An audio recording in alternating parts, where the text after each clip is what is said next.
আসসালামু আলাইকুম। আগামীকাল দুটোই কিন্তু আছে নিউজিল্যান্ড এবং বাংলাদেশের খেলা, যেটা কিন্তু খুব ইম্পর্টেন্ট। বিশেষ করে বাংলাদেশ এবং নিউজিল্যান্ড দুইটা টিমের জন্য কিন্তু ইম্পর্টেন্ট। প্রথম যে টি-টোয়েন্টিটা হলো, বাংলাদেশ যথেষ্ট ভালো খেলেছে এবং ৬ উইকেটে জয়ী। সে বিষয়টা না আলোচনা না করি, ম্যাচটার দ্বিতীয় আলোচনাটাতে আসি।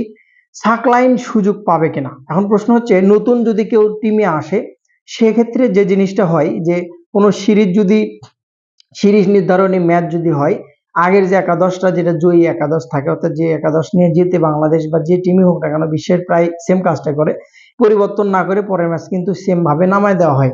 তো যে জিনিসটা আমার কাছে মনে হয় যে বৃষ্টির আর্দ্রতা, যেটা আবহাওয়া কিন্তু ২ দিনে কিন্তু চেঞ্জ হয়ে গেছে, সে বিবেচনা করলে কিন্তু সাকলাইনকে ভাবা যায়। যদিও বলাররা খুব ভালো বল করেছে আমি মনে করি না প্রথম ম্যাচে।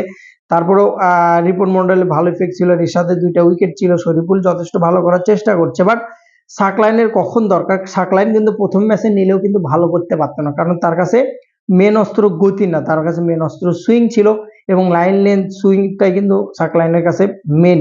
তো গাফফার সাকলাইনের বিষয়ে যদি বলি, সে দলে সুযোগ পাবে যদি কালকে ম্যাচটা যদি বাংলাদেশ জিতে, বাংলাদেশ যদি সিরিজটা জেতে, তো 100% তৃতীয় ম্যাচে সাকলাইনকে নামাবে। আরো যদি একটু সাহসী পদক্ষেপ নেয় বাংলাদেশ, সেক্ষেত্রে হয়তোবা কোনো কারণে, যদিও এটা সম্ভব না, যে পেস অলরাউন্ডার হয়তোবা সাইফুদ্দিন বা সাকলাইন যে কোনো একজনকে খেলানোর একটা চিন্তা ভাবনা মাথায় আনতে পারে। বাদ পড়বে কে, বাদ দেওয়ার বিষয়টা, বাদ দেওয়ার অপশন কিন্তু খুব কমই এখানে বলা যায় আমি মনে করি। রিশাদ যদি ২ উইকেট পাচ্ছে, ব্যাটিংটা তার কাছে বাংলাদেশ পাচ্ছে না, সেই জায়গাতে কোনোভাবে কিন্তু বিবেচনা করতে পারে সাইফুদ্দিন বা সাকলাইনকে। বাট রিশাদকে কিন্তু খুব ইফেক্ট, রিশাদকে কিন্তু লাগবে, কোনোভাবে বাদ দেওয়া যাবে না। অপরপক্ষে যদি বলি, কালকের যে ম্যাচটা নিউজিল্যান্ড যে খেলেছে, ক্লার্ক কিন্তু যথেষ্ট ভালো খেলেছে এবং ক্লেভারও যথেষ্ট ভালো খেলেছে, এবং যারা আছে, যারা বর্তমানে যারা ক্রিকেট খেলছে, নিউজিল্যান্ডের যে টিমটা বর্তমানে বাংলাদেশের টি-টোয়েন্টিতে আসছে, এরা যে ন্যাশনাল টিমে খেলে নাই এরকম না। এদের যে বিষয়টা, মিকেলের কথাও যদি বলেন আপনি, সেও কিন্তু ভালো মোটামুটি কিন্তু ইনিংস খেলেছে, ২৭ বলে ৩৯ করেছে এবং ২৮ বলে ৫১ করেছে ক্লেভার। এই যে যারা বর্তমানে খেলছে, ১৪ বলে ২৭ করেছে কিন্তু জস ক্লার্কসন।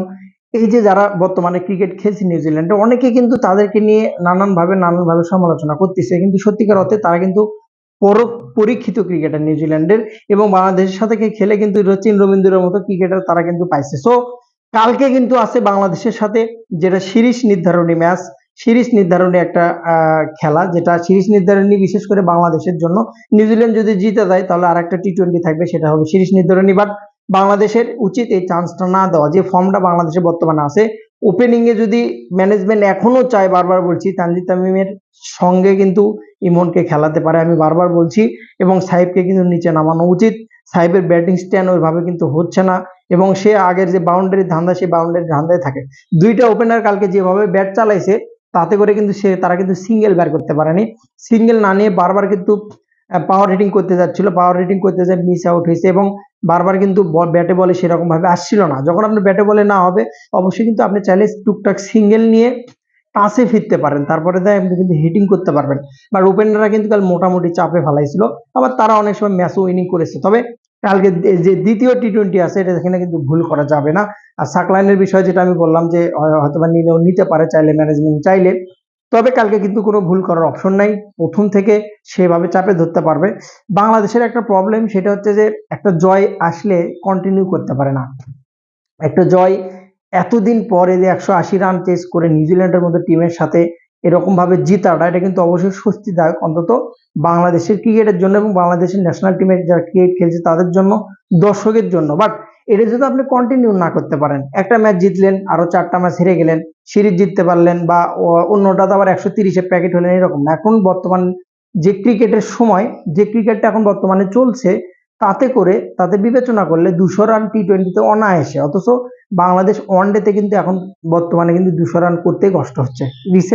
রিসেন্ট ম্যাচের কথা বলতেছি, ২৫০ রানও কিন্তু করতে কষ্ট হচ্ছে, যেখানে কিন্তু ৩০০ রান, ৩৫০ রান নর্মালি কিন্তু ওয়ানডেতে যে কোনো ছোট ছোট দলগুলো করছে। তো এদিকে 100% নজর দিতে হবে, বিশেষ করে টি-টোয়েন্টি সামনে বিশ্বকাপ, সেভাবে প্রিপারেশন নিতে হবে। তবে কালকের যে খেলা দেখছি, এই খেলাটা যদি বাংলাদেশ ধরে রাখতে পারে, এই খেলাটা যদি বাংলাদেশ জমে রাখতে পারে, শামীমের নোলক শট থেকে তৌহিদ হৃদয়ের যে পারফরমেন্স ছিল, রিপন মন্ডলের যে বোলিং, যদিও মেন টিম না, মোস্তাফিজ নাই, নাহিদ রানা নাই, মেন টিম বলার যেগুলো যাদের নিয়ে শক্তি, তাসকিন নাই, তাদেরকে নিয়ে আমাদের শক্তি তারা কিন্তু নাই। সো তাদের জায়গায় যারা রিপ্লেসমেন্ট আসে তারাও কিন্তু ভালো করার চেষ্টা করছে। সো বাংলাদেশের অবশ্যই অবশ্যই অবশ্যই এই কনফিডেন্সটুকু রাখতে হবে যে টি-20তে রান যতই আসুক না কেন আমাদের চেস করতে হবে। সেই যুগটা কিন্তু বর্তমানে নাই যে 150 রানে প্যাকেট হয়ে যাওয়া। যেহেতু বিশ্বকাপের আদলে বিশ্বকাপের কথা চিন্তা ভাবনা করে খেলতে হবে, সো আপনি সেভাবেই আগাতে হবে যেভাবে আপনি বিশ্বকাপের জন্য প্রিপারেশন নিতে পারবেন। যেহেতু একটা বিশ্বকাপ খেলতে পারেনি, সো সামনে যেহেতু আরেকটা আছে, সো সেদিক থেকে বিবেচনা করলে 100% মাথায় রেখেই কিন্তু আপনাকে খেলতে হবে। তবে আশা করছি বাংলাদেশ যে টিম আছে বর্তমানে 11 আছে, সেম 11 নিয়ে মেবি নামাবে, কারণ একটা জয় পেলে পরবর্তীতে সেই সেম টিমটাই নামায়।